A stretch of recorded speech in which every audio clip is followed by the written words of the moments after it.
أنت الرسول الأحمد، أنت النبي محمد، أنت الأمين على الورى، ذكر يطيب ويخلد، ذكر يطيب ويخلد.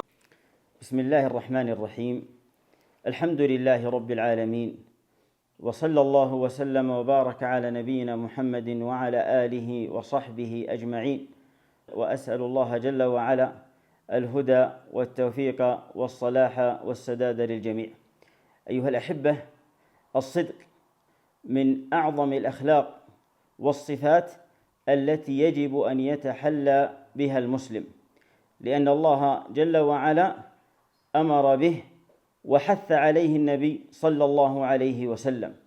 قال الله: يا أيها الذين آمنوا اتقوا الله وكونوا مع الصادقين.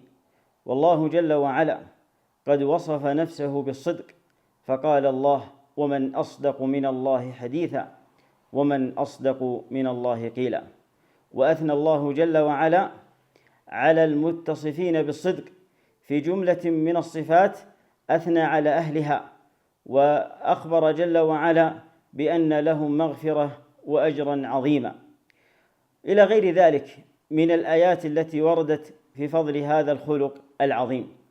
والنبي عليه الصلاة والسلام حث على الصدق بقوله وفعله عليه الصلاة والسلام. فأما من قوله فقال صلى الله عليه وسلم: عليكم بالصدق فإن الصدق يهدي إلى البر، وإن البر يهدي إلى الجنة، إلى آخر الحديث. وقال عليه الصلاة والسلام: والصدق طمأنينة. هذا من قوله عليه الصلاة والسلام. أما من فعله ومواقفه في سيرته عليه الصلاة والسلام فهي مواقف عظيمة وكثيرة ومتنوعة، كانت قبل بعثته وبعد بعثته عليه الصلاة والسلام.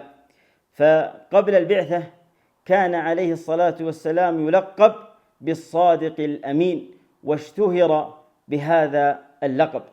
ولما بعث عليه الصلاة والسلام فكان الصدق شاهرا وظاهرا في تعاملاته عليه الصلاة والسلام، في قوله، في عمله، في سلوكه، في كل شؤونه، لأنه الأسوة الحسنة صلى الله عليه وسلم.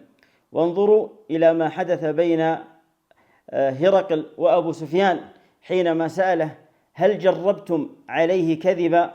فقال: لا.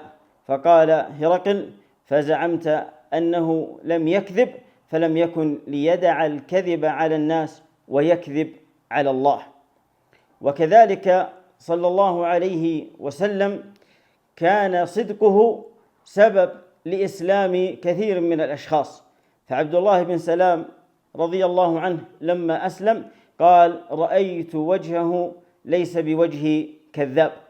وخديجة رضي الله عنها حينما أثنت عليه، حينما قال لها: زملوني زملوني في بداية الوحي والبعثة، فقالت من جملة الصفات التي أثنت بها على النبي صلى الله عليه وسلم: والله لا يخزيك الله أبدا. وذكرت: وإنك لتصدق في الحديث. بل أعداءه عليه الصلاة والسلام تحيروا واضطربوا في أمره، فقالوا إنه ساحر، كاهن، كذاب، شاعر، مجنون، وما ذلك إلا أنهم لم يجربوا عليه كذبا ولو مرة واحدة عليه الصلاة والسلام.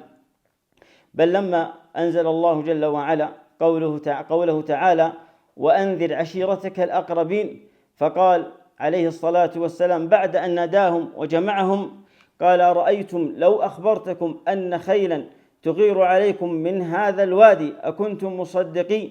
قالوا: نعم، ما جربنا عليك كذبا أبدا.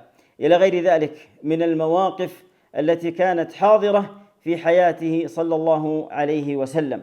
لذلك أيها الأحبة، ما أحوجنا إلى الصدق في حياتنا، سواء في الأقوال، في الأفعال، في التعاملات، في الأخذ، في العطاء، لأنه يهدي إلى البر وعنوان للسعادة في الدنيا والآخرة، ومن أعظم الأسباب لأن يستقر المسلم نفسيا وأسريا واقتصاديا واجتماعيا، فهو يهدي إلى البر الذي أخبر عنه النبي صلى الله عليه وسلم.